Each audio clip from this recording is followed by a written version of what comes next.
করতে পারবো, কিন্তু মৃত্যুর পরে যখন নবীর সামনে গিয়ে দাঁড়াবো, তখন যদি নবী জিজ্ঞেস করেন 92% দেশ যেখানে মুসলমান ছিল, ইসলামে লেগে কি করছো, কি জবাব দেবো আমরা বলেন? মক্কাতে তো এত সাহাবাও ছিল না, মদিনাতেও তো এত সাহাবী ছিল না, তারা তো ইসলামকে প্রতিষ্ঠা করে ফেললেন, আর আমরা 92%, তারপরেও কেন পাইলাম না? যে উদ্দেশ্যে সে তার জীবনটাকে পরিচালনা করবে, তার জীবনের মূল একটা টার্গেট রাখা দরকার। পৃথিবীর বিভিন্ন মানুষ তাদের জীবনটাকে বিভিন্ন টার্গেটগুলিকে সামনে রেখে ব্যবহার করে থাকে, কিন্তু একজন মুসলমান তার জীবনের মূল নমুনা, তার জীবনের মূল টার্গেট কি হবে, এটা মানুষের বুদ্ধি বিবেকের উপর ছেড়ে দেওয়া হয় নাই, বরং এটাকে আল্লাহ রাব্বুল আলামিন নিজের পক্ষ থেকে দয়া করে মায়া করে আল্লাহ রাব্বুল আলামিন সেই বিষয়টাকে নির্ধারণ করে দিয়েছেন। তাই যিনি মুসলমান, যে আল্লাহকে বিশ্বাস করে, সেই ব্যক্তি লক্ষ্যহীন তার জীবন না, বরং তার জীবনের মাকসাদ যিনি সৃষ্টি করেছেন স্বয়ং আল্লাহ রাব্বুল আলামিন নির্ধারণ করে দিয়েছেন। কোরআন কারীমের আয়াতের মধ্যে আল্লাহ রাব্বুল আলামিন পরিষ্কারভাবে উল্লেখ করেছেন, ওমা খালাকতুল জিন্না ওয়াল ইনসা ইল্লা লিয়াবুদুন, যে আমি মানুষ আর জিনকে বানাইছি শুধুমাত্র আমি আল্লাহর পরিচয়ের জন্য, আমি আল্লাহর ইবাদতের জন্য আমি এদেরকে বানাইছি। তাহলে আমরা কেন তৈরি হয়েছি, এটা আমাদের মালিক আল্লাহ রাব্বুল আলামিন আমাদেরকে নির্ধারণ করে দিয়েছেন, যে আমাদের জীবনের প্রতিটা জায়গায় যেন ইবাদত মাকসাদ হয়, মালিকের ইবাদত যেন হয়, এটার জন্য আল্লাহ রাব্বুল আলামিন আমাদেরকে তৈরি করছেন। আবার ইবাদত কোন পদ্ধতিতে করব, যেটা মন চাবে এটাকে ইবাদত বানায় নেব, না আমার পূর্বপুরুষরা করে আসছে এটাকে দেখে দেখে আমি করব, এটার নাম ইবাদত না, এটার নামও ইবাদত না, বরং ইবাদতের বিষয়টাকে নির্ধারণ করার জন্য আল্লাহ রাব্বুল আলামিন যুগে যুগে নবী এবং রাসূলকে পাঠাইছেন। সর্বশেষ আমাদের নবী মুহাম্মদ মুস্তাফা সাল্লাল্লাহু আলাইহি ওয়াসাল্লামকে পাঠাইছেন। আমাদের নবী মুহাম্মদ মুস্তাফা সাল্লাল্লাহু আলাইহি ওয়াসাল্লাম পৃথিবীতে আগমন করে তিনি একটা মানুষের জীবনের যত রূপ হতে পারে, একটা মানুষের জীবনের যত অবস্থা হতে পারে, সবগুলোর নমুনা আল্লাহ রাব্বুল আলামিন উনার মাধ্যমে, রাসূল করিম সাল্লাল্লাহু আলাইহি ওয়াসাল্লামের মাধ্যমে উম্মতের সামনে পরিষ্কার করে দিয়ে গেছেন। কোথাও কোনো বস্তুকে অস্পষ্ট রাখে নাই। ব্যক্তি যেমনই হোক না কেন, যে অবস্থায় থাকুক না কেন, তার জীবনের পূর্ণ আদর্শ আল্লাহ রাব্বুল আলামিন নবী করিম সাল্লাল্লাহু আলাইহি ওয়াসাল্লামের জীবনের মাধ্যমে আল্লাহ রাব্বুল আলামিন দেখাই দিয়েছেন। কোনো ব্যক্তি যদি এতিম হয়, তাহলে এই এতিম বাচ্চাটা কিভাবে জীবন যাপন করবে, তারও নমুনা আল্লাহ রাব্বুল আলামিন নবী মুহাম্মদের জীবনে রেখে দিয়েছেন। তাই তুমি যদি এতিম হয়ে থাকো, তাকে দেখো নবী মুহাম্মদের দিকে, যিনি পৃথিবীতে জন্মগ্রহণ করার পূর্বে ওনার আব্বা ইন্তেকাল করার মাধ্যমে তিনি এতিম অবস্থায় পৃথিবীতে জন্মগ্রহণ করেছেন। তুমি যদি কৈশোরের কোনো বাচ্চা হয়ে থাকো, তাহলেও তুমি তাকেই দেখো নবী মুহাম্মদের দিকে, যিনি কৈশোরের সেই সময়গুলো তিনি কাটাচ্ছেন দাদার সেই স্নেহ ভালোবাসা। তুমি যদি যৌবনে পদার্পণকারী কোনো ব্যক্তি হয়ে থাকো, তাহলেও তুমি তাকেই দেখো নবী মুহাম্মদের দিকে, যার জীবনের যৌবনতার আদর্শ তোমার সামনে রয়েছে। তুমি যদি অন্যের উপর নির্ভরশীল কোনো মানুষ হয়ে থাকো, যেমন নবী করিম সাল্লাল্লাহু আলাইহি ওয়াসাল্লাম জন্মের পূর্বে বাবা মারা গিয়েছেন, 8 বছর বয়সে নবী করিম সাল্লাল্লাহু আলাইহি ওয়াসাল্লামের দাদা ইন্তেকাল করেছেন। এই যে এমন যদি কোনো অন্যের উপর নির্ভরশীল তুমি কোনো মানুষ হয়ে থাকো, তাহলেও তুমি তাকে দেখো নবী মুহাম্মদের দিকে, যিনি দাদা মারা গেলেন, বাবা মারা গেলেন, তারপরেও তিনি অন্যের উপর নির্ভরশীল নয়, বরং তখন থেকে নিয়ে তিনি 8 বছরের পর থেকে নিয়ে, দাদা ইন্তেকালের পর থেকে নিয়ে যখন চাচার তত্ত্বাবধানে চলে গেলেন, তখন থেকে নিয়ে তিনি নিজের প্রয়োজন নিজে পূর্ণ করার চেষ্টা করা আরম্ভ করলেন। তিনি চাচার পরিবারের বোঝা হন নাই, অন্যের উপরে বোঝা হয়ে জীবন কাটান নাই, বরং তখন থেকে নিয়ে নবী করিম সাল্লাল্লাহু আলাইহি ওয়াসাল্লাম তিনি তার জীবনটাকে নিজে উপার্জনের মাধ্যমে কাটানো আরম্ভ করলেন। সাহাবা একরাম জিজ্ঞেস করলেন, আল্লাহ নবী তখন আপনি কি করতেন? নবী করিম সাল্লাল্লাহু আলাইহি ওয়াসাল্লাম তখন বললেন যে আমি তখন মক্কার মানুষগুলোর রাখালের কাজ করতাম। 1 টাকার বিনিময়ে আমি তখন নবী রাখালের কাজ করতাম। চিন্তা করে দেখেন চাচার উপরও নির্ভর হন নাই, বরং নবী করিম সাল্লাল্লাহু আলাইহি ওয়াসাল্লাম নিজের প্রয়োজন নিজে পূরণ করার জন্য চেষ্টা করছেন। তুমি যদি কোনো সাংগঠনিক ব্যক্তি হতে চাও, যে তুমি সংগঠন করতে চাও, তাহলেও তুমি তাকে দেখো নবী মুহাম্মদের দিকে, যিনি 16 থেকে 18 বছর যখন ওনার বয়স, দীর্ঘদিন যাবৎ মক্কা চলমান একটা যুদ্ধ, এই যুদ্ধটাকে বন্ধ করার জন্য কিছু যুবক, যাদের সকলের নামগুলো ফুদাইলের সাথে সম্পর্ক ছিল, এই ধরনের নামের কিছু যুবকের উদ্দীপনায় একটা সংগঠন তৈরি হলো। নবী মুহাম্মদ সেই সংগঠনের সক্রিয় একজন কর্মী। তাহলে তুমি যদি সাংগঠনিক কোনো ব্যক্তি হয়ে থাকো, তাহলেও তুমি আদর্শ গ্রহণ করো নবী মুহাম্মদ মুস্তাফা সাল্লাল্লাহু আলাইহি ওয়াসাল্লামের কাছ থেকে। তুমি যদি ব্যবসায়ী হতে চাও, তাহলেও তুমি আদর্শ গ্রহণ করো নবী মুহাম্মদের থেকে, যিনি 12 বছর বয়সে চাচা আবু তালেবের সাথে তিনি ব্যবসার জন্য যাচ্ছেন। তাহলে তুমি ব্যবসায়ী হলে নবী মুহাম্মদের কাছ থেকে আদর্শ গ্রহণ করো। তুমি যদি চাকরিজীবী হতে চাও, তাহলেও তুমি নবী মুহাম্মদ, যিনি 24 বছর বয়সে তিনি খাদিজার সাথে ব্যবসায়ী পার্টনারের সাথে সাথে একজন চাকরিজীবী হিসেবে তিনি সেখানে কাজ করেছেন, তুমি তোমার জীবনের আদর্শ খুঁজে পাবে। তুমি যদি স্বামী হয়ে থাকো, তাহলে তুমি তাকিয়ে দেখো নবী মুহাম্মদের দিকে, যার ঘরে একই মুহূর্তে 9 জন স্ত্রী রয়েছেন। কখনো কারো প্রতি জুলুম নাই, কখনো কারো প্রতি বেইনসাফ নাই, বরং তুমি তোমার জীবনের আদর্শ তার কাছ থেকে খুঁজে পাবে। তুমি যদি পিতা হয়ে থাকো, তাকিয়ে দেখো নবী মুহাম্মদের দিকে, যার ঘরে একই সময়ের মধ্যে 4 জন মেয়ে সন্তান, 3 জন ছেলে সন্তান রয়েছে। এই তো তার পিতা হিসেবে তুমি তোমার নবী মুহাম্মদের কাছে আদর্শ খুঁজে পাবে। তুমি যদি ছাত্র হয়ে থাকো, তাকে দেখো নবী মুহাম্মদের দিকে, যিনি হেরা গুহায় দীর্ঘ 6 মাস পর্যন্ত এলমে ওহির অপেক্ষায় অপেক্ষমান রয়েছেন। এরপরে জিব্রাইল চলে আসলো, ছাত্র হিসেবে তিনি জিব্রাইলের সামনে কিভাবে বসেছেন, তুমি তোমার জীবনের আদর্শ খুঁজে পাবে। তুমি যদি শিক্ষক হয়ে থাকো, তাকে দেখো নবী মুহাম্মদের দিকে, যিনি সেই দারুল আরকামের ভিতরে একজন শিক্ষকতার দায়িত্ব পালন করতেছেন। আবার মসজিদে নববীতে সুফা মাদ্রাসাতে তিনি শিক্ষকতার দায়িত্ব পালন করতেছেন। তুমি শিক্ষক হয়ে থাকলে নবী মুহাম্মদের কাছ থেকে আদর্শ তুমি গ্রহণ করো। তুমি যদি কোনো পরাজিত দলের কর্মী হয়ে থাকো, তাহলেও হতাশ হওয়ার কোনো কিছু নেই। নবী মুহাম্মদের দিকে তাকিয়ে দেখো, যিনি উহুদের যুদ্ধের ময়দানে পরাজিত একজন সৈনিক, যার সৈন্যবাহিনীর 70 জন ব্যক্তি আঘাতপ্রাপ্ত হলো, যার সৈন্যবাহিনীর 70 জন শহীদ হয়ে গেল, যার সৈন্যবাহিনীতে থাকা অবস্থায় ওনার গা থেকে রক্ত ঝরাচ্ছে, তাহলে রক্ত পড়ছে, রক্ত ঝরছে। তুমি পরাজিত কোনো দলের কর্মী হয়ে থাকলে নবী মুহাম্মদের কাছ থেকে আদর্শ গ্রহণ করো। তুমি যদি বিজয়ী কোনো দলের কর্মী হয়ে থাকো, বিজয়ী কোনো দলের নেতা হয়ে থাকো, তাহলেও তুমি তাকিয়ে দেখো নবী মুহাম্মদের দিকে। দীর্ঘ 21 বৎসরের নির্যাতনের পরে এবার যখন বিজয় বেশে তিনি মক্কায় গেলেন, সেদিন মক্কার কাবার চত্বরে দাঁড়িয়ে তিনি কি আদর্শ বাস্তবায়ন করেছিল, তুমি তার থেকে আদর্শ গ্রহণ করো। তুমি যদি একজন বক্তা হয়ে থাকো, তাহলে তাকিয়ে দেখো, তিনি তো প্রতিটা মুহূর্তে যখন মালিকের পক্ষ থেকে ওহী চলে আসতো, তখন তো বয়ান করতেন। আবার শ্রোতার অবস্থার দিকে যদি তুমি তাকিয়ে দেখো, তাহলে তাকিয়ে দেখো উহুদের যুদ্ধের ময়দানে, বদরের যুদ্ধের ময়দানে 313 জনের সামনে বক্তব্য দিচ্ছেন। উহুদের যুদ্ধের ময়দানে 750 মানুষের সামনে বক্তব্য দিচ্ছেন।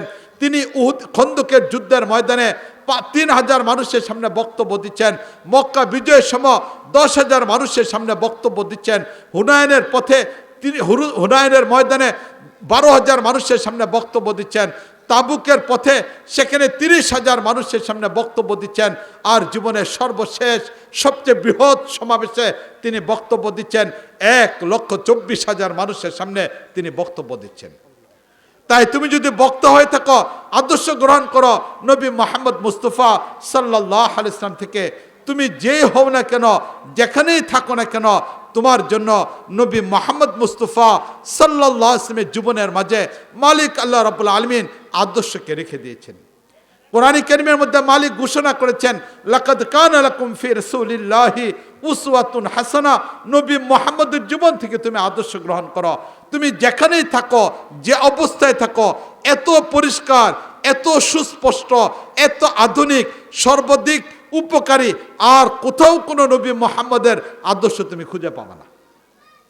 এক একটা আদর্শের ভিতরে কি পরিমাণ বিজ্ঞানের সেই থিওরিগুলো রয়েছে, কি পরিমাণ কল্যাণ রয়ে গেছে, কি পরিমাণ ভালো বস্তুগুলো রয়েছে, কেউ কল্পনাও করতে পারবে না। নবী মুহাম্মদ মুস্তাফা সাল্লাল্লাহু আলাইহি ওয়াসাল্লামের আদর্শের মাঝে আল্লাহ রাব্বুল আলামিন কি রেখে দিয়েছেন। মুআজ্জাদ হাজরিন, নবী করিম সাল্লাল্লাহু আলাইহি ওয়াসাল্লামের আদর্শের নামেই তো হলো সুন্নত। তাই নবীর সুন্নত এটা হলো লেটেস্ট ফ্যাশন। নবীর সুন্নতের চেয়ে আধুনিক কোনো ফ্যাশন হতে পারে না। ইসলামের চেয়ে আধুনিক কোনো ধর্ম হতে পারে না। নবীর সুন্নতের চেয়ে আধুনিক কোনো ফ্যাশন হতে পারে না। নবীর প্রতিটা সুন্নত এটা হলো সবচেয়ে আধুনিক ফ্যাশন। ছোট্ট একটা সুন্নতের ব্যাপারে আমি আলোচনা করি যে একটা সুন্নত কি পরিমাণ উপকারী, বিষয়টাকে চিন্তা করে দেখি। একটা মানুষ যখন ঘুমাইতে চায়, শোয়ার জন্য তার 4টা পদ্ধতি হতে পারে। একটা মানুষ যদি ঘুমাইতে চায় তাহলে ঘুমানোর ক্ষেত্রে তার 4টা পদ্ধতিতে সে শুইতে পারে। নাম্বার 1, পিঠের উপরে ভর দিয়ে পেট বের করে সে ঘুমাইতে পারে, শোয়ার একটা পদ্ধতি হতে পারে। অনেক মানুষ এই পদ্ধতিতে ঘুমায়। দ্বিতীয় নাম্বার পদ্ধতি হলো পেট নিচে দিয়ে পিঠকে উপরে দিয়ে এরপরে ঘুমানো। এই পদ্ধতিতেও অনেক মানুষ ঘুমায়। তাহলে ঘুমানির এই হলো দ্বিতীয় একটা পদ্ধতি। ঘুমানির তৃতীয় নাম্বার পদ্ধতি হলো বাম কাতে ভর দিয়ে, বাম পাশে ভর দিয়ে তারপরে ঘুমানো। এই পদ্ধতিতেও মানুষ ঘুমাইতে পারে। চতুর্থ নাম্বার পদ্ধতি হলো ডাইন কাতে ঘুমানো। তাহলে এই যে 4টা পদ্ধতি, এই ঘুমের 4টা পদ্ধতি রয়ে গেছে। এবার চিন্তা করে দেখি বিজ্ঞান এই ঘুমের ব্যাপারে কি বলে, বিজ্ঞান এই ব্যাপারে কি বলে, আর আমার নবী মুহাম্মদ মুস্তাফা সাল্লাল্লাহু আলাইহি ওয়াসাল্লাম তিনি কি বলেন। বিজ্ঞান এই কথা বলে, কোনো ব্যক্তি যদি পেটের উপরে ভর দিয়ে ঘুমায় তাহলে এমত অবস্থার ভিতরে তার পেটের উপরে ভর দেওয়ার কারণে তখন তার হার্টের উপরে চাপ বেশি পরিমাণ পড়ে যায়। আর হার্টের উপরে বেশি পরিমাণ চাপ পড়ে যাওয়ার কারণে এবার শারীরিকভাবে এই ব্যক্তিটা দ্রুত গতিতে অসুস্থ হয়ে যায়। তাহলে এই ব্যক্তিটা দ্রুত গতিতে অসুস্থ হবে যদি কোনো ব্যক্তি পেটের উপরে ভর দিয়ে তারপরে ঘুমা, তাহলে এটা বিজ্ঞানসম্মত কোনো পদ্ধতি না। দ্বিতীয় নাম্বার পদ্ধতি হলো পিঠের উপরে ভর দেওয়া। পিঠের উপরে যখন কোনো মানুষ বক্ষ করে দেখবেন পিঠের মেরুদণ্ডের যে হাড়গুলো রয়ে গেছে এগুলো সোজা না, এগুলো আল্লাহ রাব্বুল আলামিন বাঁকা রেখে দিয়েছেন। ঘাড়ের হাড়, কোমরের হাড়, এরপরে পিঠের হাড়, এইগুলোর মধ্যে একটু বাঁকা রয়ে গেছে। এগুলোর মধ্যে বাঁকা এই জন্য আল্লাহ রাব্বুল আলামিন রেখেছেন যাতে করে মানুষের শরীরের পুরা বোঝাটা এই হাড় বহন করতে পারে। এটা যদি সোজা থাকতো তাহলে সবসময় এই হাড় মানুষের এই বোঝাগুলিকে, মাংস, হৃৎপিণ্ড, এগুলিকে বহন করতে গেলে ক্লান্ত হয়ে যেত। এই জন্য আল্লাহ রাব্বুল আলামিন কৌশলগত দিক থেকে এটাকে আল্লাহ রাব্বুল আলামিন একটু বাঁকা করে রাখছে। এবার যখন বাঁকা করে রাখছে, মেরুদণ্ডের হাড়টাকে বাঁকা করে রাখছে, এবার কোনো ব্যক্তি যখন পিঠের উপরে ভর দিয়ে সে ঘুমাইতে চায় এমন অবস্থার ভিতরে মেরুদণ্ডের হাড়গুলোর উপরে চাপ পড়ে যায়। এবার এই যে হাড়গুলোর মধ্যে চাপ পড়ে যায়, এই চাপ পড়ার কারণে তার 2টা সমস্যা তৈরি হয়। 1 নম্বর সমস্যা হলো তার কোমরে ব্যথা চলে আসবে। দ্বিতীয় নম্বর, কোমরের পর থেকে নিয়ে নিচ থেকে নিয়ে রগগুলো যেগুলো আছে এগুলো দুর্বল হয়ে যাবে, সেগুলোতে ব্যথা চলে আসবে। তাহলে এবার চিন্তা করে দেখি দ্বিতীয় নম্বর পদ্ধতি যেটা পিঠের উপরে ভর দিয়ে পেটকে উপরের দিকে রাখা, এটাও স্বাস্থ্যসম্মত না, বরং এটা সম্পূর্ণভাবে একজন ব্যক্তিকে অকেজো করে দেয়, মেরুদণ্ডের নিচ থেকে নিয়ে তাকে দুর্বল করে দেয়। তাহলে পেটের উপরও ভর দেওয়া যাবে না, পিঠের উপরেও ভর দেওয়া যাবে না। এবার বাম পাশে কোনো ব্যক্তি যদি ভর দিয়ে ঘুমায় তাহলে এমত অবস্থার ভিতরে মানুষের কলব যেটা রয়েছে এই কলবটা একটা ঝুলন্ত বাতির মতো। এবার যখন একজন মানুষ বাম পাশে ভর দিয়ে ঘুমায়, এই বাম পাশে ভর দিয়ে ঘুমানোর কারণে পুরো শরীরের ভারটা যখন তার বাম পাশে উপর পড়ে যায় তখন কলব যেটা আছে, হৃৎপিণ্ড যেটা আছে, এটা স্বাভাবিক সোজা থাকে না, এটা বাঁকা হয়ে যায়, এটি একটু নাড়াচাড়া হয়ে যায়। যখন নাড়াচাড়া হয়ে যায় তখন এই ব্যক্তির ঘুমের গভীরতা চলে আসে, এই ব্যক্তির ঘুম খুব বেশি পরিমাণে চলে আসে। গভীর ঘুম চলে আসার কারণে এই ব্যক্তি অনেক সময় দুঃস্বপ্ন দেখবে, এই সময় অনেক সময় বেশি পরিমাণ ঘুমায় পড়বে, তার ঘুমটা খুব বেশি পরিমাণ গাঢ় হয়ে যাবে। এবার কোনো দুর্ঘটনা ঘটলে জাগ্রত হতে পারবে না, শেষ রাতে তাহাজ্জুদের নামাজ পড়তে পারবে না। ঘুমের পরিমাণটা অনেক বেশি পরিমাণ থাকার কারণে তার ফজরের নামাজ ছুটে যাওয়ার সম্ভাবনা রয়েছে। আবার কোনো বিপদে পড়লে ঘুম থেকে জাগ্রত হতে পারবে না। এই জন্য ইসলাম পদ্ধতি দিয়েছে ডাইন পাশে যখন কোনো একজন ব্যক্তি ডাইন পাশে ঘুমালো, ডাইন পাশে ঘুমানোর কারণে এবার তার কলবটা একদম সোজা থেকে যাবে। এই কলবটা যখন সোজা অবস্থায় থেকে যাবে, অল্প ঘুম ব্যক্তির জন্য ক্লান্তি দূর হয়ে যাবে। এই ক্লান্তিটা দূর হওয়ার কারণে এবার এই ব্যক্তি ঘুম থেকে উঠে সে এবার তাহাজ্জুদের নামাজ পড়তে পারবে, শেষ রাত্রে ফজরের নামাজ পড়তে পারবে, জিকিরের মধ্যে লিপ্ত হতে পারবে। তাহলে এই যে 4টা পদ্ধতি, এবার চিন্তা করে দেখেন আমার নবী মুহাম্মদ মুস্তাফা সাল্লাল্লাহু আলাইহি ওয়াসাল্লাম তিনি ডাইন কাতে শোয়াটাকে সুন্নত সাব্যস্ত করেছেন। বিজ্ঞান যেখানে এসে এখন গবেষণা করে এই কথা বলতেছে, আর সেই যুগের মধ্যে বিদ্যুতিক কোনো ব্যবস্থা ছিল না, এক্সরে কোনো মেশিন ছিল না, কোনো ধরনের প্রযুক্তির ব্যবস্থা ছিল না, কিন্তু আমার নবী মুহাম্মদ মুস্তাফা সাল্লাল্লাহু আলাইহি ওয়াসাল্লাম তিনি বলছেন এই কথা যে না, তোমরা ডাইন কাতে ঘুমাও, এতে করে ঘুমের চাহিদা পূরণ হয়ে যাবে, অল্প সময়ে তোমার ঘুম শারীরিক দুর্বলতাকে দূর করে দিবে, তুমি আবার শেষ রাত্রে উঠে তাহাজ্জুদ পড়তে পারবা, জিকিরের মধ্যে লিপ্ত হতে পারবা, কোরআন কারীমের তেলাওয়াতের মধ্যে লিপ্ত হতে পারবে। তাহলে চিন্তা করে দেখি আমাদের নবী মুহাম্মদ মুস্তাফা সাল্লাল্লাহু আলাইহি ওয়াসাল্লামের সুন্নতে আধুনিক সুন্নত কি হতে পারে। পাকিস্তানের একজন লেখক ডাক্তার তারেক, তিনি একজন আমেরিকাতে থাকেন, লন্ডনে থাকেন, সেখানে তিনি গবেষণা করেছেন। তিনি সেখানে গবেষণা সুন্নতের উপরে তার একটা বই আছে, এই বইটা যারা আছেন তারা পড়ার চেষ্টা করবেন। রাসূলের ইসলামের সুন্নত ও আধুনিক বিজ্ঞান, রাসূলের সুন্নত ও আধুনিক বিজ্ঞান, এই বইটা যদি আপনি পড়েন সেখানে আপনি দেখতে পাবেন যে রাসূল সাল্লাল্লাহু আলাইহি ওয়াসাল্লাম 14 বছর আগে নবী করিম সাল্লাল্লাহু আলাইহি ওয়াসাল্লাম বলেছেন, মানুষ যখন কাপড় পরবে, পুরুষ যখন কাপড় পরবে তখন তার কাপড়টা যেন টাকনুর উপরে থাকে, কোনো অবস্থায় কাপড়টা যেন টাকনুর নিচে না থাকে। এটা নবী করিম সাল্লাল্লাহু আলাইহি ওয়াসাল্লাম সুন্নতের মধ্যে বলেছেন। আরবের মানুষ যারা ছিল তাদের ভিতরে যে যত বড় নেতা হতো তার তত বেশি পরিমাণ কাপড়টা বড় হতো, সে মাটির সাথে কাপড়টাকে টেনে নিয়ে যেত। এটা ছিল আরবদের একটা ঐতিহ্য, যার কাপড় যত বড় হবে সে তত বড় নেতা ছিল। হযরত উসমানে গনি রাদিয়াল্লাহু তাআলা আনহু যখন হুদায়বিয়া সন্ধিতে নবী করিম সাল্লাল্লাহু আলাইহি ওয়াসাল্লাম তাকে পাঠাইলেন যে তুমি মক্কার কাফেরদের সাথে আলোচনা করার জন্য যাও। মক্কার কাফেররা সেখানে হযরত উসমানে গনি রাদিয়াল্লাহু তাআলা আনহুকে অভ্যর্থনা দিয়ে দারুন নদওয়া, তৎকালীন যুগের সবচেয়ে উন্নত মানের হোটেল, কাবা ঘরের পাশে যে হোটেলটা ছিল সেই দারুন নদওয়াতে থাকতে দিল। এবার সকালবেলা মক্কার কাফেররা কাবার চত্বরের মধ্যে বসছে, কাবার চত্বরে বসে এবার উসমানে গনি রাদিয়াল্লাহু তাআলার সাথে সংলাপে বসবে, আলোচনা করবে। কেন নবী 1400 সাহাবায়ে কেরাম কেন এখানে আসলেন, এটা সংলাপের মধ্যে তারা বসবে। এই অবস্থার ভিতরে হযরত উসমান যখন যাচ্ছেন, সেই হোটেল থেকে যখন বের হচ্ছেন, দারুন নদওয়া থেকে যখন বের হচ্ছেন, এমন অবস্থার মধ্যে একজন ব্যক্তি বলল এই কথা, উসমান তুমি মুসলমানদের প্রতিনিধি হিসেবে তুমি যাচ্ছ, সুতরাং তুমি একজন নেতা, মুসলমানদের পক্ষ থেকে তুমি একজন নেতা, নবী মুহাম্মদের পক্ষ থেকে তুমি একজন প্রতিনিধি, সুতরাং এমন অবস্থার ভিতরে তোমার জন্য উচিত হলো এটা যে তুমি কাপড় যেটা টাকনু থেকে উপরে, হাঁটুর থেকে নিচে, নিসবে সাক যেটাকে বলা হয়, এই পরিমাণ কাপড় পরেছ। এটা আমাদের আরবের মানুষের দৃষ্টিতে এটা দরিদ্র মানুষের পোশাক, মর্যাদাশীল কোনো মানুষের পোশাক না। আমাদের আরবের মানুষগুলোর অভ্যাস হিসেবে এটা হলো সেই নেতৃস্থানীয় নয়, বরং সাধারণ মানুষের অভ্যাস এটা এই ধরনের কাপড় পরিধান করা।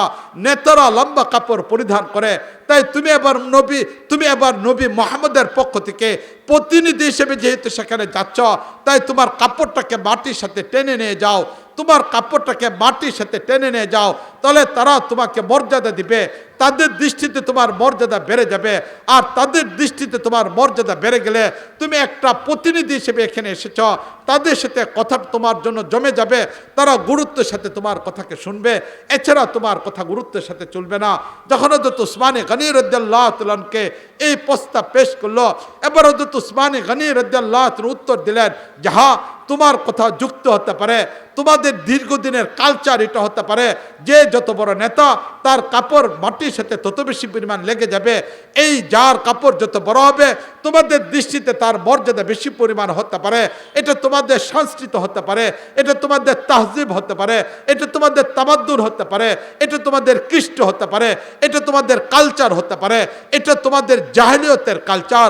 আমার নবী মুহাম্মদ মুস্তাফা সাল্লাল্লাহু আলাইহি ওয়াসাল্লাম তিনি বলেছেন এই কথা, কিয়ামতের ময়দানে মালিক ওই ব্যক্তির দিকে তাকাবেন না, রহমতের দৃষ্টি থেকে তাকাবেন না যে ব্যক্তি টাকনুর নিচে তার কাপড়টাকে পরিধান করে।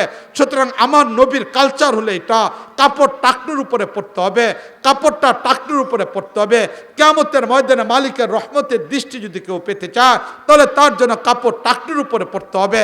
এটা হলো আমার নবী মুহাম্মদ মুস্তাফা সাল্লাল্লাহু আলাইহি ওয়াসাল্লামের কালচার। সুতরাং এই কালচারের উপরে আমি যাব।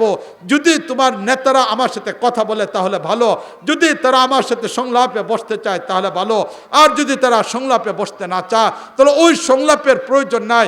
যে সংলাপ করতে গিয়ে নবী মুহাম্মদের সুন্নত ছুটে যাবে, যে সংলাপ করতে গিয়ে নবী মুহাম্মদের সুন্নতকে বাদ দিতে হবে, সেই সংলাপ আমি উসমান করতে পারি না। মুআজ্জাজ হাজরিন, চিন্তা করে দেখেন আমাদের নবী মুহাম্মদ মুস্তাফা সাল্লাল্লাহু আলাইহি ওয়াসাল্লাম 1400 বছর আগে কাপড় এই পদ্ধতিতে পরার কথা বলছেন। তিনি কাপড় এই পদ্ধতিতে পরার কথা বলছেন। একটু তাকিয়ে দেখি বর্তমান বিজ্ঞান কি বলে। বর্তমান বিজ্ঞান বলে এই কথা, পুরুষদের পায়ের গুছালির ভিতরে এমন কিছু রগ আছে যে রগগুলো সবসময় ঢেকে থাকলে তাহলে এই রগগুলোতে যদি রৌদ্রের তাপ না লাগে, এইগুলোর মধ্যে যদি উন্মুক্ত বাতাস না লাগে তাহলে এই রগগুলো ঢেকে থাকার কারণে তাহলে মানুষের ব্রেনের মধ্যে আঘাত লাগে, এই ব্যক্তি স্মৃতি দুর্বল হয়ে যা, এই ব্যক্তি পাগল হয়ে যা, এই ব্যক্তি তার মানসিক ভারসাম্যটা নষ্ট হয়ে যা। বিজ্ঞান বলে সেই রোগগুলোকে আল্লাহ রাব্বুল আলামিন পায়ের গুছার টাকনুর নিচে পিছনের অংশের মধ্যে রেখে দিচ্ছেন।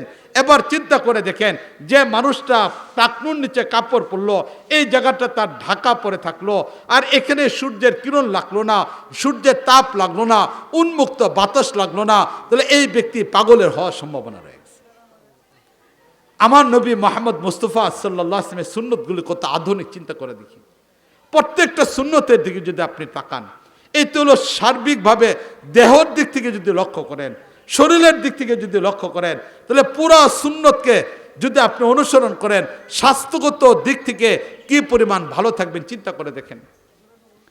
খাবারের বিষয়টা দেখি, আজকে আমাদের বাংলাদেশের অনেকগুলো মানুষের সমস্যা, এর মধ্যে একটা বড় সমস্যা যে আমাদের বাংলাদেশের মানুষ ভেজাল এত বেশি পরিমাণ, ভেজালের কারণে সেখানে পিওর বস্তু পাওয়া যায় না। তাহলে খাদ্য জাতীয় প্রতিটা বস্তুর মধ্যে ভেজাল রয়ে গেছে। দ্বিতীয় নাম্বার, শারীরিক দুর্বলতা, শারীরিক পরিশ্রম আমাদের হচ্ছে না। শারীরিক পরিশ্রম না থাকার কারণে আমরা আরামপ্রিয় একটা মানুষ, এক জায়গা থেকে আরেক জায়গায় যেতে চাই, এখানে আমাদের হেঁটে যাওয়ার অভ্যাস নাই, এখানে আমরা রিক্সাতে উঠে যাই, অটোতে উঠে যাই কিনা বলেন? এটা এত বেশি পরিমাণ, ঘরের সামনে এসে গাড়ি থামে, আবার এখান থেকে বের হয়ে যায়, আমরা একটুকুও হাঁটি না। আমাদের পার্শ্ববর্তী দেশ ভারতের দিকে তাকিয়ে দেখেন, সেখানে এত রিক্সার ব্যবস্থা নেই। আপনি কলকাতাতে যান, দিল্লিতে যান, যেখানে যান, যদি বাস থাকে নির্ধারিত জায়গায় বাস যেতে হবে, না হলে আপনার হেঁটে যাতায়াত করতে হবে। তাহলে এত পরিমাণ তাদের হাঁটতে হয়, যেটা আমাদের হাঁটার কোনো সিস্টেমই নেই। তাহলে এই যে হাঁটা হচ্ছে না, শারীরিক পরিশ্রম আমাদের হচ্ছে না, যার কারণে আমাদের দেশে সবচেয়ে বেশি পরিমাণ ডায়াবেটিসের রোগী, সবচেয়ে বেশি পরিমাণ রোগ চলে আসতেছে আমাদের। এই যে রোগ চলে আসতেছে আমাদের মধ্যে, ফ্যাট মোটা চলে আসতেছে, চর্বি জমে যাচ্ছে, এর মূল কারণ কি? এর মূল কারণ হলো এটা যে খাবারটা বেশি পরিমাণে খাবার খাওয়া। যে পরিমাণ খাবার খাওয়া হচ্ছে, এই পরিমাণ খাবারটা আমাদের শরীরের মধ্যে কার্যকর হচ্ছে না, যার কারণে দেখা যাচ্ছে যে অতিরিক্তটুক যেটুক রয়ে গেছে এটা চর্বি হিসেবে আমাদের শরীরে জমা হয়ে যাচ্ছে। এটা আমাদের সবারই সমস্যা। আমি নিজেও এই রোগে অসুস্থ, আমি নিজেও হাঁটাচড়া করি না, শুধু চর্বিটাকে জমানোর জন্য আল্লাহ মাফ করুক প্রতি মাসে আমার 20,000 টাকার একটা ইঞ্জেকশনে নিতে হয়।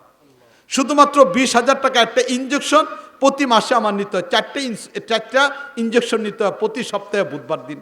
তাহলে এই 4টা ইঞ্জেকশন আমার কিনতে লাগে 20,000 টাকা প্রতি মাসে, শুধু এটাই লাগতেছে। আমি আমারটাই বলতেছি, কেন এরকম হাঁটাচড়ার অভ্যাস নেই? সকাল থেকে বেরো হয়ে হাঁটার সুযোগ থাকে না। একজন শিক্ষক মানুষ এক মাদ্রাসা থেকে আরেক মাদ্রাসায় না, এখন যার খেসারত এখন অর্থনৈতিকভাবে দিতে হচ্ছে, প্রতি মাসে এই পরিমাণ টাকা আমার খরচ করতে হচ্ছে। তো এই ধরনের বস্তুর মূল কারণটা হলো এটা, যে যে পরিমাণ খাবারটা খাচ্ছি এটাকে যদি আমরা শারীরিক পরিশ্রম করে হজম করে ফেলতে পারতাম তাহলে আমাদের গায়ে চর্বি লাগতো না। এখন যে খাবার খাওয়ার পদ্ধতিটা কি এটা আমরা জানি না। নবী করিম সাল্লাল্লাহু আলাইহি ওয়াসাল্লাম বলছেন এই কথা যে তুমি যদি খাবারটা আস্তে আস্তে চিবায় চিবায় খাও তাহলে এমত অবস্থার ভিতরে খাবারের চাহিদাও তোমার পূরণ হবে, এটার পাশাপাশি তোমার খাবারটা হজম হবে এবং তোমার গায়ের মধ্যে অতিরিক্ত চর্বি জমবে না। তাহলে নবী করিম সাল্লাল্লাহু আলাইহি ওয়াসাল্লাম খাবারকে চিবিয়ে খাওয়ার কথা বলছেন। এবার বিজ্ঞান, এই তো নবী বলছেন যে তুমি চিবায় চিবায় খাবারটা খাবে।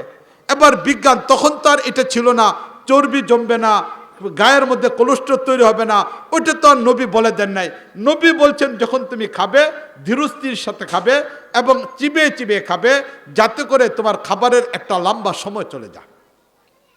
বরং নবী করিম সাল্লাল্লাহু আলাইহি ওয়াসাল্লাম বলছেন এই কথা যে কোনো ব্যক্তি যদি মাটিতে দস্তরখানা বিছায়, দস্তরখানা বিছানোর উপরে দুই হাতের কবজি পর্যন্ত ধৌত করে, দুই হাতের কবজি পর্যন্ত ধৌত করার পরে এরপরে সে সুন্নত তরিকায় খাবার খেতে বসলো, এরপর আবার খাবার শেষ করার পরে দুই হাতের কবজি পর্যন্ত ধুইল এবং শান্তভাবে সে খাবারটা খেলো, তাহলে খাবারের শুরু থেকে নিয়ে শেষ পর্যন্ত সে খাবার খাচ্ছে, এই সময়ে ফেরেশতারা তার নামে লেখা আরম্ভ করবেন। এবার চিন্তা করে দেখেন যে সওয়াব কি পরিমাণ।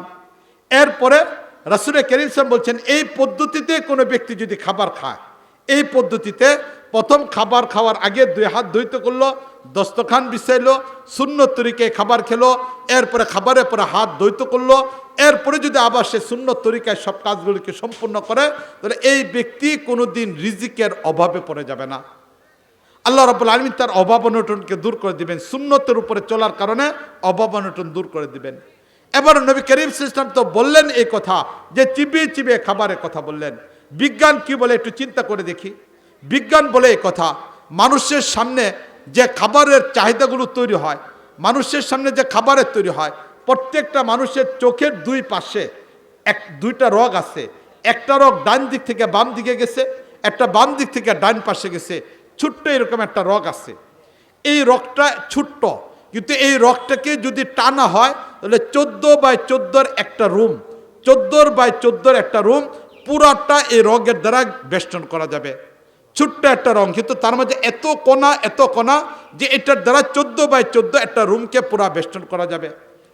এই রগটা মানুষের রুচি তৈরি করে, এই রগটা মানুষের রুচি তৈরি করে। মাঝে মাঝে দেখবেন গোস্ত খেতে ইচ্ছা হচ্ছে, মাঝে মাঝে ডিম দিয়ে খেতে ইচ্ছা হচ্ছে, মাঝে মাঝে ডাল খেতে ইচ্ছা হচ্ছে, মাঝে মাঝে মাছ খেতে ইচ্ছা হচ্ছে। এক এক সময় যে আপনার খাবারের রুচি তৈরি হয়, এটা হলো এই রগ তার প্রতিক্রিয়া তৈরি করে, এটার কারণে তার প্রভাব মস্তিষ্কে চলে, মস্তিষ্ক থেকে এই খাবারের চাহিদাটা মানুষ মুখে ব্যক্ত করে। এটা ভালো লাগতেছে না, খাবো না, খাবারটা জোর করে নিয়ে আসছে, খেতে মন চাচ্ছে না। এই যে খেতে মন চাচ্ছে না, আপনার এই রগ তার সিগন্যাল মস্তিষ্কে দেয় নাই, যার কারণে এই খাবারটা আপনার মজা লাগে নাই। তাহলে এবার দেখা যাচ্ছে এই কথা যে খাবারের জন্য যে চাহিদা এটা মানুষের রগে তৈরি করে। এই রগটা মানুষের খাবার যখন সামনে চলে আসে তখন এটা যতক্ষণ পর্যন্ত তৃপ্ত না হয় এতক্ষণ পর্যন্ত এটা চাইতে থাকে।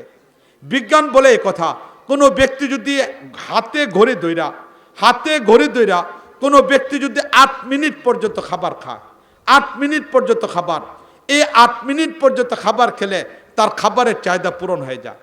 এবার এই 8 মিনিটের মধ্যে যদি 5 প্লেট আপনি খান তাহলে খাবারের চাহিদা পূরণ হবে।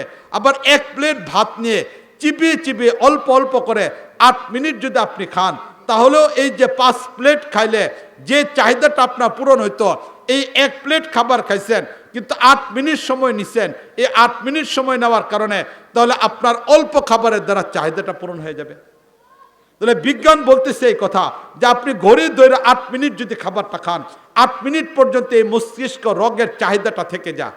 এর মস্তিষ্কের চাহিদাটা থাকার কারণে 8 মিনিট পরিমাণ অল্প খাবার অল্প অল্প করে খাচ্ছেন, একটু খাচ্ছেন, গল্প করছেন, একটু খাচ্ছেন, আবার গল্প করতেছেন।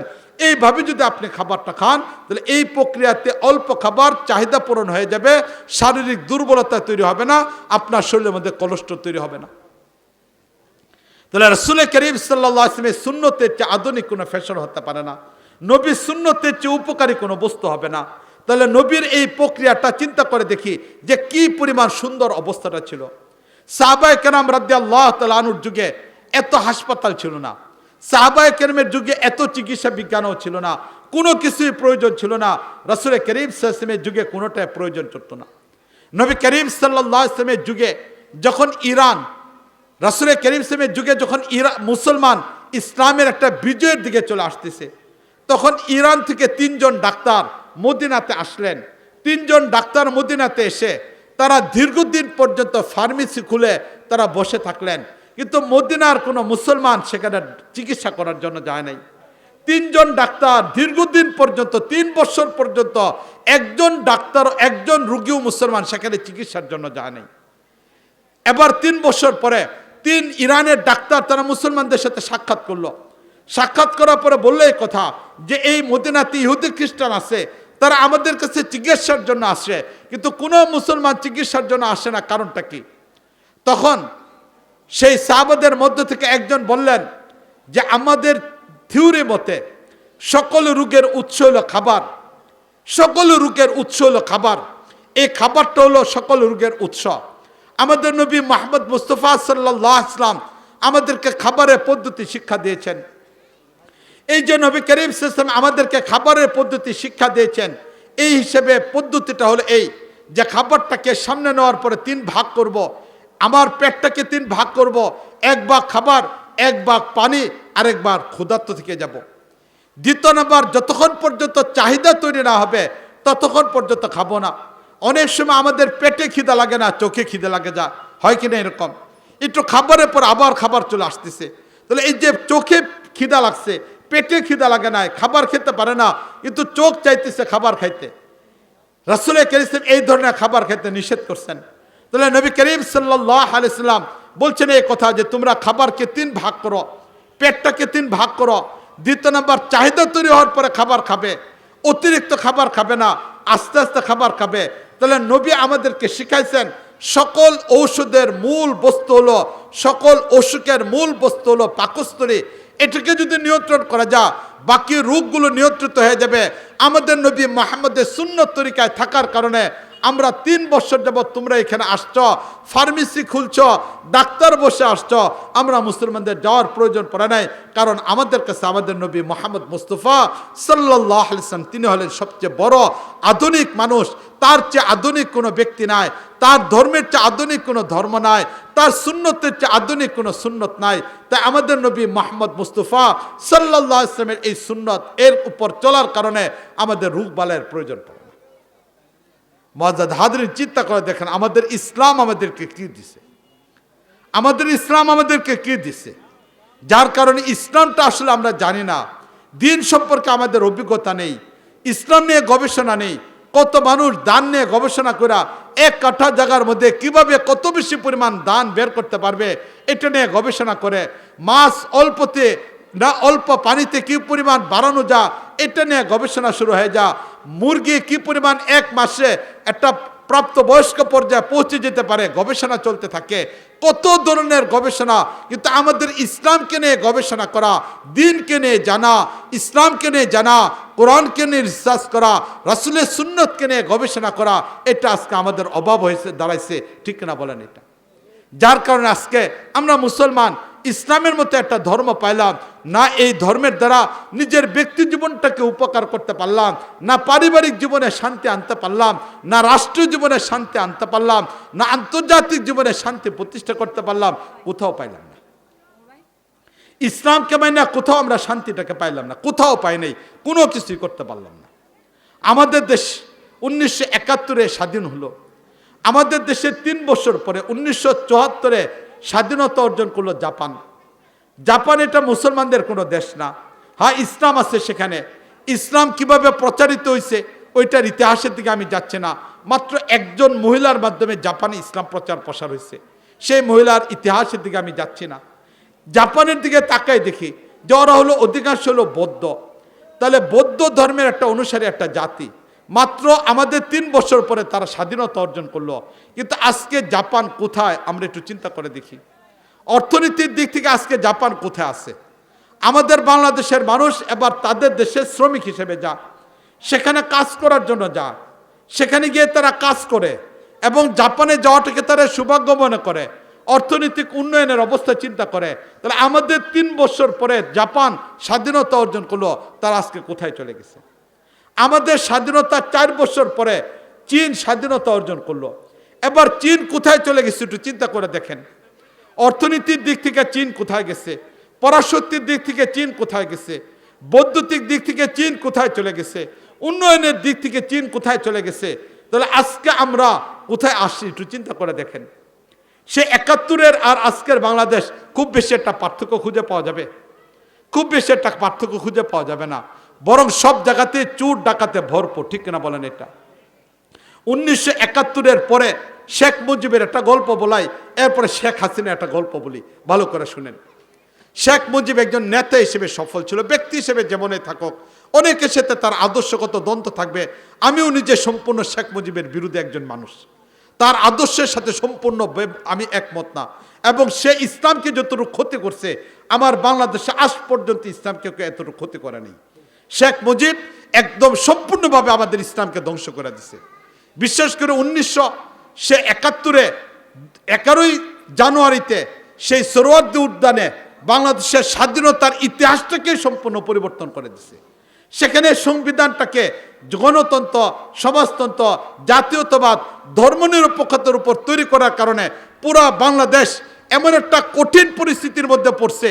যদি সংবিধান মানা হয় তাহলে বাংলাদেশে একজন মুসলমান থাকে না, আবার যদি মুসলমান থাকতে চায় তাহলে পুরা বাংলাদেশের সংবিধানকে অস্বীকার করতে হবে।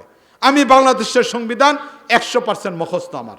বাংলাদেশের কোন সংবিধান, কোন জায়গায় ধারা ইসলামের বিপক্ষে, ইসলামের পক্ষে আমাকে জিজ্ঞেস করে আমি বলে দেব। কারণ সংবিধানের উপরে 5 বছর যাবত আমি কাজ করতেছি, বাংলাদেশের সংবিধানের উপরে আমার কাজ চলতেছে। সেখানে বাংলাদেশের সংবিধান কোন কোন জায়গাটা ইসলামকে মানতে গেলে সংবিধান মানা যাবে না, সংবিধান মানতে গেলে ইসলামকে বাদ দিতে হয়, এটার উপর আমার গবেষণা রয়ে গেছে, এটার উপর আমার বই প্রকাশ চলতেছে। এই জন্য বললাম শেখ মুজিব পুরা ইসলামটাকে শেষ করে দিছে। তার সাথে আমার দৃষ্টিভঙ্গির পার্থক্য না, বরং মুজিববাদের সাথে আমরা ইহুদিবাদের সাথে আমার বিরোধ আমাদের। এরপরেও শেখ মুজিবের একটা গল্প আমি আপনাদেরকে শোনাই। শেখ মুজিব যখন নেতা হিসেবে তিনি একজন সফল নেতা ছিলেন, কর্মীরা নেতাকে ভালোবাসে, এটা স্বাভাবিক একটা বিষয়। শেখ মুজিব যখন ধানমন্ডির 32 নম্বর বাসায় থাকে, ওই সময় গ্রাম থেকে, ওই সময় তো ঢাকার বর্তমানে ছিল না, কয়েক কিলোমিটার দূরেই গ্রাম ছিল। এরকম শেখ মুজিবের এক ভক্ত গ্রাম থেকে কিছু সিম, লাউ, এরপরে এই ধরনের কিছু বস্তু একদম ক্ষেত থেকে তাজা উঠাই নিয়ে আসছে। উনি তখন বাংলাদেশের প্রেসিডেন্ট। এই বেচারা সাদামাটা একজন মানুষ, গ্রামের মানুষ, অরিজিনাল লাউ শাক, সিম ক্ষেত থেকে উঠাই নিয়ে আসছে। নিয়ে আসা এরপরে গেটের সামনে দাঁড়াইছে, আয় দেখে পুলিশ, বলতেছে আমি আমার নেতার কাছে যাব। বলছে আরে উনি তো এখন শুধু নেতা না, বাংলাদেশের প্রেসিডেন্ট, প্রধানমন্ত্রী, যাওয়া যাবে না, অনেক প্রোটোকল পার হয়ে যেতে হবে। বলছে যে না, আমি ওনার কাছে যাব। এবার এই লোকটা যখন কান্নাকাটি করা আরম্ভ করছে, চিল্লাচিল্লি শুরু করছে, এবার শেখ মুজিব দোতলাতে ছিলেন, বারিন্দাতে দাঁড়াইছেন। দাঁড়ানোর পরে দেখেন পুলিশের সাথে এক ব্যক্তি কথা বলতেছে। জিজ্ঞেস করছেন এই কি হয়েছে? বলেন যে এই লোক আসছে, ক্ষেত থেকে সিম, লাউ এগুলো নিয়ে আসছে, আপনাকে দিতে চায়। বললেন যে ঠিক আছে, না দোতলা পাঠাই দে। এবার দোতলা পাঠাই দিছে, পুলিশ সাথে করে নিয়ে গেছে, দারোয়ানও সাথে করে গেছে। পুলিশ নেমে চলে আসছে, দারোয়ান এই লোকটা নিয়ে দোতলাতে গেছে। দোতলাতে নেওয়ার পরে এরপরে লোকটা বললো স্যার খুব মহাব্বত করে আপনার লেগে এগুলো নিয়ে আসছি, ক্ষেতের লাউ, ক্ষেতের সিম, ক্ষেতের লাল শাক, এগুলো লইছে আপনার জন্য। এবার শেখ মুজিব তার স্ত্রী ফজিলতুন্নেসাকে ডাক দিয়ে এগুলোকে দিলেন। দেওয়ার পরে সেখানে নিছে, নেওয়ার পরে এবার চা বিস্কুট খাওয়াইছে। চা বিস্কুট খাওয়ানোর পরে এবার বেটার বিদায় দিচ্ছে। তো বেটাকে যখন বিদায় দিচ্ছে, ও আগে যাচ্ছে। এবার শেখ মুজিব দারোয়ানকে ডাক দিয়া 2টা 10 টাকা নোট দিছে, 20 টাকা দিছে, 10 টাকা 10 টাকা 2টা নোট দিছে। নোট দিয়া বলছে দেখ লোকটা তো অনেক দূর থেকে হেঁটে আসছে, নাস্তাও খুব বেশি হয় নাই, চা বিস্কুট খাইছে, আবার হেঁটে যাবে, এই 20 টাকা তারে দিয়া দেস, সে এই 20 টাকা ভাড়া দেওয়া বাড়িতে চলে যাক। এবার দারোয়ান গেটের সামনে আইছে, আইসা হাতের মধ্যে দিছে, দেয়া বলছে স্যার এই যে আপনারে দিলাম 20 টাকা, না স্যার আপনারে এটা দিছে, এই কথা বলে মুঠের মধ্যে দিছে। মুঠের মধ্যে দেওয়া ছেলেটা যখন নিছে, নেওয়ার পরে এরপরে সে চিল্লানি আরম্ভ করছে যে আমি কি স্যারের কাছে এগুলো বিক্রি করা লেগে আনছি? আমি তো স্যারকে মহাব্বত করে আনছি। এবার আবার চিল্লাফাল্লা শুরু করছে। স্যার ডাক দিছে, এই কি হয়েছে এদিকে। এবার আবার গেছে, যাওয়ার পরে আবার স্যারের কাছে বলছে, স্যার এগুলো যদি বাজারে বিক্রি করতাম আমি তো করতেই পারতাম, আমি তো এগুলো বাজারে বিক্রি করার জন্য আনি নাই, আপনাকে মহাব্বত করে নিয়ে আইছি, এগুলি নেন, আপনি আমার টাকা দিলেন কে লিগা। এই বেটাও টাকা হাতে কত দিছে এটা দেখে নাই, দারুণও তো সাথে সাথে আইছে। এবার শেখ মুজিব দেখলো যে সব জিনিস তো আর টাকা দিয়ে কিনা যায় না, কিছু ভালোবাসা থাকে যেটার কোনো মূল্য হয় না। এই লোকটা তাকে প্রচণ্ড ভালোবাসছে। শেখ মুজিব টাকাটা নিয়ে নিছে। এবার যখন হাতে নিছে, নেওয়ার পরে দেহে 10 টাকা, নেওয়া দেহে 10 টাকা। এবার যখন 10 টাকা দেখলো, এবার ওই দারোয়ানকে জিজ্ঞেস করলো, ঘটনা কি? দিলাম তোরে 20 টাকা, নিচে নামতে নামতে 10 টাকা হইলো কেমনে? এবার দারোয়ান মাথা চুলকানি আরম্ভ করছে, নিচের দিকে তাকায় মাথা চুলকাইতেছে। তখন শেখ মুজিব এই কথা বলছিল যে যে দেশে মানুষ দুতলা থেকে নামতে নামতে দুতলা থেকে একতলায় যাইতে যেতে 20 টাকা 10 টাকা হয়ে যা, এ দেশ কোনোদিন উন্নয়ন হতে পারে না। ওই কথাটা শেখ মুজিব বলছিল। একটু চিন্তা করে দেখেন, আজকের বাংলাদেশে যারা ছায়রা গেছে তাদের অবস্থাগুলো চিন্তা করে দেখি। এক শেখ পরিবারের ব্যাপারে রিপোর্ট আসছে এটা, যে 250 কোটি টাকা বাংলাদেশ থেকে পাচার করছে। 250 কোটি টাকা যদি এক পরিবারের তিনজন মানুষ চুরি করে থাকে, তাহলে এই দেশের আসছেটা কি একটু চিন্তা করে দেখি। আমাদের দেশে 3 বছর পরে জাপান তারা স্বাধীনতা অর্জন করে আজকে কোথায় গেছে? আমার দেশের স্বাধীনতার পরে 4 বছর পরে চীন স্বাধীনতা অর্জন করে আজকে কোথায় গেছে? আর আজকে একের পর এক 71-এর পর থেকে এই পর্যন্ত চোর আর বাটপারদের কাছে ক্ষমতা যাওয়ার কারণে নামদারি মুসলমান কেউ কেউ বলছে তাহাজ্জুদ পড়ে, কেউ কেউ বলছে কোরআন শরীফ পড়ে, এত কিছু গল্প আমাদেরকে শোনাইছে। আর ক্ষমতা থেকে যাওয়ার পরে আবার পত্রিকা আমাদেরকে বলে, রিপোর্ট আমাদেরকে বলে যে তারা এত এত টাকা চুরি করে নিয়ে গেছে। ঠিক না বলেন? এটা না দেশটা উন্নয়ন করতে পারলাম। জাগতিক উন্নয়নটাও যদি হইতো তাহলেও তো একটা হৃদয়টা ভালো ছিল, যে না যাত্রা সুন্দর, রাস্তাটা ভালো, দ্রব্যমূল্য ভালো, সব কিছু নিয়ন্ত্রিত, সব কিছু থেকে যদি এটা পাইতাম তাহলে তো অন্তত ভালো একটা দেশ পাইতাম। সাথে সাথে তো আমরা মুসলমান, ইসলামটা যদি আমাদের থাকতো তাহলে এবার চিন্তা করে দেখেন, দেশটা উন্নয়ন হইতো, ইসলামের ছোঁয়া যদি সত্যিকার অর্থে আমরা হইতাম তাহলে আজকে দেশ কোথায় যেত? 1921-এর সময় আফগানিস্তান দীর্ঘ 20 বছর পর্যন্ত যাদের রক্ত ঝরা, যাদের অবস্থা এত জটিল, 1980-তে প্রায় 16 বছর পর্যন্ত রাশিয়ার বিরুদ্ধে যুদ্ধ, এরপরে মাত্র 6 বছর পর্যন্ত 2 বছর পর্যন্ত নিজেদের সাথে পরস্পর যুদ্ধ, এরপরে 6 বছর তালেবানরা ক্ষমতা, আবার 2001-এ আসা আফগানিস্তানকে ধ্বংস করে দিল। দীর্ঘ 20 বছর পর্যন্ত যুদ্ধ, 28টা রাষ্ট্র সর্বশক্তি প্রয়োগ করে এই দেশটাকে শেষ করে দিল। 20 লক্ষের উপরে মানুষকে তারা শহীদ করে দিল, পঙ্গু বানাই দিল কত হাজার হাজার মানুষকে, কত বাচ্চাকে এতিম বানাই দিল, কত স্ত্রীকে বেদুবা বানাই দিল, কত সন্তানকে বাবা মা হারা বানাই দিল। এই এমন একটা দেশ মাত্র 4 বছরের মধ্যে আজকে কোথায় চলে গেছে চিন্তা করে দেখেন। তাহলে তারা ইসলামকে ব্যবহার করা কোথায় গেল? আর চীন জাপান ইসলামকে না, দেশের ভালোবাসা, নৈতিকতা, উন্নয়ন, উন্নত এই চিন্তা চেতনাগুলো তারা আজকে কোথায় দেশটাকে নিয়ে গেছে। আমরা 92% মানুষ মুসলমান হয়ে কি করলাম বলেন তো দেখি? না দেশের উন্নয়ন হয়েছে, না জাগতিক উন্নয়ন হয়েছে, না আমরা আমাদের ধর্মটাকে উন্নয়ন করতে পারলাম, না আমরা আমাদের ধর্মটাকে। 92% মানুষ মুসলমান। যে স্কুলের মধ্যে বিগত সরকার, যে সরকার শিক্ষা সিলেবাসটাকে তৈরি করলো, এই সরকারের প্রধান ব্যক্তিরা বলতো কিনা মুসলমান? বলতো কিনা বলেন? তারা বলতো মুসলমান। যে স্কুলের শিক্ষক পড়াইতো তিনি নিজের পরিচয় মুসলমান দিতেন কিনা বলেন? তিনিও বলতেন যে তিনি মুসলমান। যে ছাত্ররা পড়তো তারাও বলতো কিনা মুসলমান? তাহলে ছাত্র মুসলমান, ছাত্রর অভিভাবক যারা তারাও তো বলতো আমরা মুসলমান। ঠিক না বলেন? এটা তাহলে ছাত্রের অভিভাবক বলতো মুসলমান, ছাত্র বলতো মুসলমান, শিক্ষক বলতো মুসলমান, সিলেবাস যারা তৈরি করছে তারাও বলতো মুসলমান। এরপরেও বিবর্তমান যেটা ইসলামের সাথে সাংঘর্ষিক, সেটা কেমনে সিলেবাসের মধ্যে আসলো? সমকামিতা কেমনে সিলেবাসের মধ্যে আসলো? কেমনিভাবে বিভিন্ন ধরনের সেই এজেন্ডাগুলো, হিজড়াদের আলোচনাটা কেমনে চলে আসলো? কারা এটার মধ্যে ঢুকাইলো? আজ পর্যন্ত কোনো শিক্ষক তো এই কথা বললো না যে সিলেবাস আমাদের সরকার তৈরি করছে, আমি একজন শিক্ষক, মুসলমান শিক্ষক, এই সিলেবাস আমি পড়াবো না, আমার চাকরির দরকার নাই, অটো চলে খাবো, রিক্সা চলে খাবো, এই চাকরির ইয়ের মধ্যে কপালের মধ্যে লাথি মারি। একজন শিক্ষকও স্কুল থেকে বের হয় না, ঠিক না বলেন? এটা তিনি রুজি রোজগারের দান্দায় ইসলামকে বাদ দিয়া ওই সিলেবাসটাই পড়াইছেন। যে ছাত্রটা স্কুলের মধ্যে পড়তো, সে মুসলমানের পরিচয় দিত, সেই কোনোদিন এই কথা বলে নাই যে সিলেবাসের মধ্যে সমকামিতা শিক্ষা দিতে পারে আমি একজন মুসলিম বাচ্চা এটা পড়তে পারবো না। আমার বাংলাদেশের কেউ কথা বলে নাই।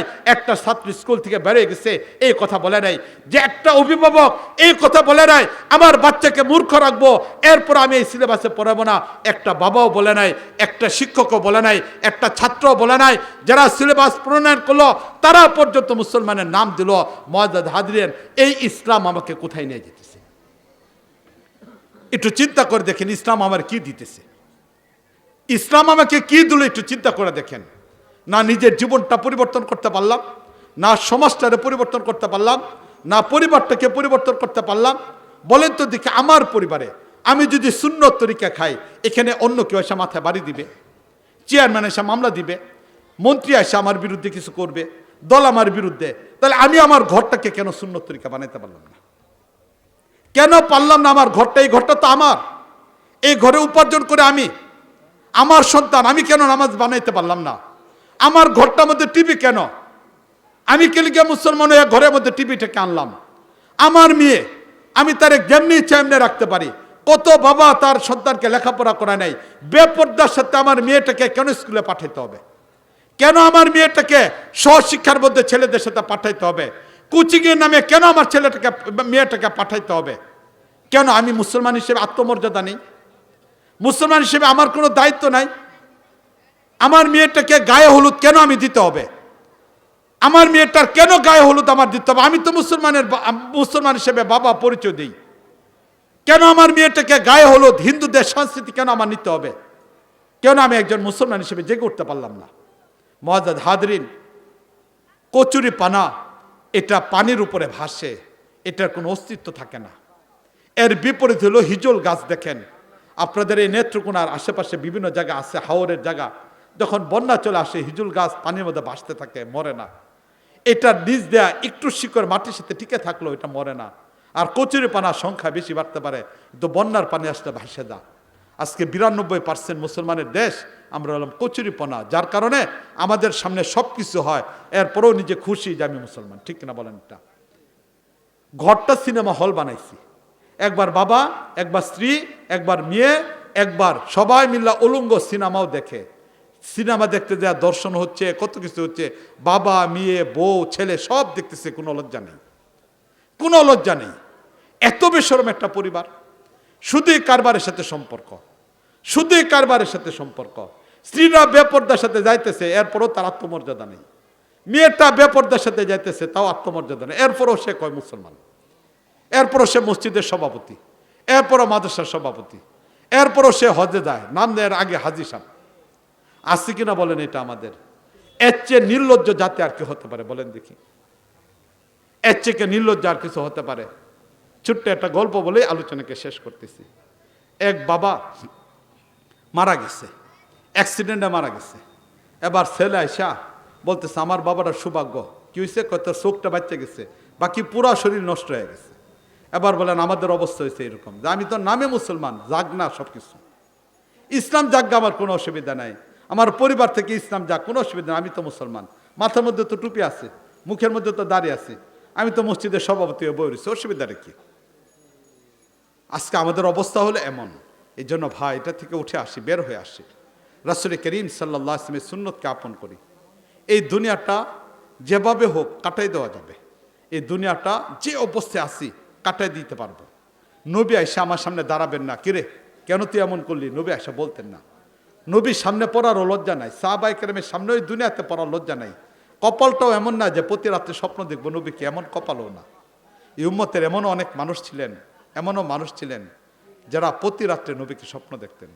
আমাদের হাদিসের একজন সনদ আছে, আমি বুখারী শরীফ 4 বার পড়ছি, 4 বারের মধ্যে থেকে 4ও সনদে গিয়া আব্দুল গনি মুজাদ্দিদি রহমতুল্লাহ আলী, ওনার সাথে গিয়ে আমার সনদ মিলে যাবে। তাহলে 4 জনের কাছে বুখারি পড়ছি, এর মধ্যে সবার সনদটা গিয়ে আব্দুল গনি মুজাদ্দিদি রহমতুল্লাহ আলাই ওনার সাথে গিয়ে মিলবে। আব্দুল গনি মুজাদ্দিদি রহমতুল্লাহ আলাই বিয়ে করছেন, বিয়ের আগের দিন, বিয়ের দিন, বিয়ের পরের দিন খুব ব্যস্ত। তৃতীয় দিন, বিয়ের পরের দিন, তৃতীয় দিন ফজরের নামাজ পড়ার জন্য মসজিদে গেছেন। ওই যুগের এক বড় আল্লাহওয়ালা দৌড় পেরা ফজরের নামাজ পড়ছেন। আইসা ডাক দিচ্ছেন ফজরের নামাজের পর, আব্দুল গনি ঘটনা কি? তুমি একটা আমল করতে, যে আমলটা 3 দিন যাবত করো না, কারণ কি? আব্দুল গনি মুজাদ্দিদি রহমতুল্লাহ আলাই বললেন, আমি এই আমলটা করতাম যখন থেকে প্রাপ্তবয়স্ক, সেদিন রাত্র থেকে করতাম, কিন্তু এই আমলটা তো দুনিয়ার কেউ জানতো না, আমার আম্মাও জানে না, কেউ জানে না, তুমি কেমনে জানলা? বলো না না তুমি করো না কেন? বললো যে আমি তো 3 দিন যাবত এই অবস্থা, এক বাবার এক ছেলে না, বিয়ের কাজে ব্যস্ত থাকার কারণে 3 দিন যাবত আমলটা করতে পারি নাই, না এই আমলটা করতে পারি নাই। এবার তিনি জিজ্ঞেস করলেন যে তুমি কেমনে জানলা বলো। তখন ওই ব্যক্তি আবার বললেন, তুমি কি আমল করতে বলো তো দেখি। বলতো যে ঘুমানোর আগে 500 বার নবীর উপর দুরূদ শরীফ পড়তাম, ঘুমানোর আগে 500 বার নবীর উপর দুরূদ শরীফ পড়তাম। বলতো যে তাহলে কি হয়েছে 3 দিন যাবত বলো। বলছে 3 দিন যাবত পড়তে পারতেছি না। বলছে আচ্ছা 3 দিন যাবত যা পড়তে পারো না, তাহলে পড়তে পারো না, এই 3 দিন তোমার জীবনে কিছু হচ্ছে কিনা? বলছে হ্যাঁ হচ্ছে। কি একটা জিনিস? বললো কি হচ্ছে?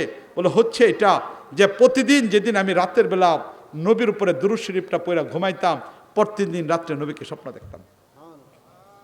বলে যে নবী তোমাকে প্রত্যেক দিন রাতের বেলা দেখা করতো, সেই নবী পড়তে পারো না 3 দিন বলে আজকে আমার সাথে সাক্ষাৎ করে বলছেন যে আমার উম্মত আব্দুল গনিকে যা বলবা সে যেন দুরূদ শরীফের আমলটাকে চালু রাখে।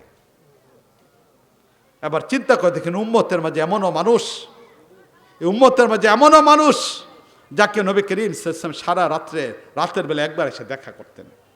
যদি এইটার উপর আলোচনা শুরু করি তাহলে 1-1.5 ঘন্টা আলোচনা করতে পারবো যে এই উম্মতের কত ব্যক্তির কাছে কিভাবে নবী আইছেন, এই উম্মতের কত ব্যক্তির কাছে কিভাবে নবী আইছেন। আমি আসলে বক্তা না, দেখেন না ভাঙাচোরা কথা বলছি, আসলে শিক্ষক মানুষ, ক্লাস করায় যেভাবে এইভাবে পড়াইতেছে, এইভাবে কথা বলতেছে।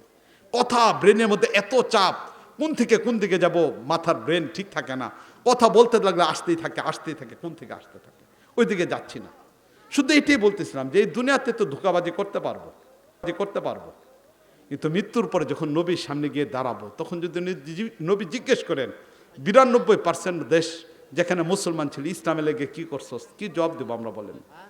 মক্কাতে তো এত সাহাবাও ছিল না, মদিনাতেও তো এত সাহাবী ছিল না, তারা তো ইসলামকে প্রতিষ্ঠা করে ফেললেন, আর আমরা 92%, তারপরেও কেন পাইলাম না? এই জন্য এই বিষয়টাকে নিয়ে একটু ভাবি, একটু চিন্তা ভাবনা করি। যুবকরা যারা আছি ইসলামকে চিনার চেষ্টা করি, মুরব্বীরা যারা আছেন একটু ভাবেন, চিন্তা ভাবনা করেন। এই দিন না, মৃত্যুর পরে নবীর সামনে গিয়ে দাঁড়াইতে হবে, সাহাবায়ে কেরামের সামনে গিয়ে আমাদের দাঁড়াইতে হবে। সেদিন যদি সামান্য পরিমাণ নবী রাগ করে ফেলেন আমাদের সামনে, আমাদের বাঁচার পথ থাকবে না। কোনো সাহাবী যদি জিজ্ঞেস করে ফেলেন, আরে ইসলামের জন্য আমি সব কুরবানি দিয়েছিলাম, তুমি কি করছো, সেদিন প্রশ্নের উত্তর দেওয়ার কোনো পথ থাকবে না। এই জন্য নিজের একটু ভাবার চেষ্টা করেন, চিন্তা ভাবনা করেন।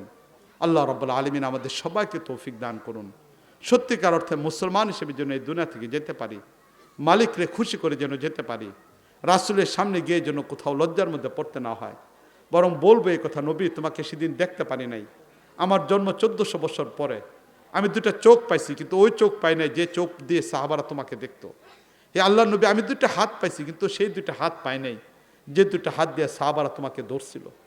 হে আল্লাহর নবী, আমি 2টা পা পাইছি কিন্তু সেই 2টা পা পাই নাই যে 2টা পা দিয়ে সাহাবারা তোমার সাথে চলতে চলতে ক্লান্ত হয়ে যেত। হে আল্লাহর নবী, এরপরেও তোমাকে মহব্বত করি। আল্লাহ নবী, দুনিয়াতে চেষ্টা করছিলাম তোমার সুন্নতের উপর আমল করার জন্য, তোমার দিনকে প্রতিষ্ঠা করার চেষ্টা করছিলাম, আল্লাহ নবী পাই নাই। একে তো দুনিয়াতেও তোমার সুবত থেকে বঞ্চিত, কিয়ামতের ময়দানে যখন আল্লাহ নবী তোমাকে দেখে ফেললাম, তখন যেন আর তোমার থেকে আলাদা না হই। হে আল্লাহ নবী, নয়ন ভরে যেন তোমাকে দেখতে পারি, তোমার পাশেই যেন থাকতে পারি। হে আল্লাহ নবী, তোমার জন্যই যেন আমার জীবনে সব কিছু হয়। ফিদাকা ইয়া রাসূলুল্লাহ। হে আল্লাহ নবী, আমার বেঁচে থাকা, আমার মৃত্যু সবটাই যেন তোমার জন্য হয়। ফিদাকা ইয়া রাসূলুল্লাহ আবি ওয়া উম্মি। হে আল্লাহ নবী, তোমার জন্যই যেন আমার সব কিছু, আমার পিতামাতা উৎসর্গিত হয়, সেটা যেন বলতে পারি। আল্লাহ রাব্বুল আলামিন আমাদের সবাইকে তৌফিক দান করুন। ওয়া আখিরু দাওয়ানা আনিল হামদুলিল্লাহি রাব্বিল আলামিন। আসসালামু আলাইকুম ওয়া রাহমাতুল্লাহি ওয়া বারাকাতুহু।